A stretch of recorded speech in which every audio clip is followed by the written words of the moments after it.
ముందుగా పచ్చిమిర్చి ముక్కలుగా చేసుకొని వేయించేసుకోవాలి. అందులోనే శుభ్రంగా కడిగి పెట్టుకుని పుదీనా ఆకులు వేసి వేయించేసుకోవాలి. మూత పెట్టి వేయించుకోవాలి.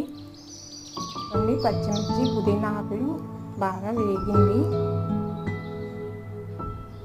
ఇప్పుడు ఒక మిక్సీ జార్లో తగినంత ఉప్పు, జీలకర్ర, వెల్లుల్లి రెబ్బలు కొన్ని వేసుకొని మిక్సీ పెట్టేసుకోవాలి. ఇందులోనే కొద్దిగా చింతపండు వేసుకొని మళ్ళీ మిక్సీ పెట్టేసుకోవాలి. పుదీనా ఆకులు వేసుకున్న తర్వాత అయితే చింతపండు బాగా నలగదు. ఇప్పుడు ఇందులో బాగా వేయించుకున్న పుదీనా ఆకులు, పచ్చిమిర్చి ముక్కలు వేసుకొని మిక్సీ పెట్టేసుకోవాలి.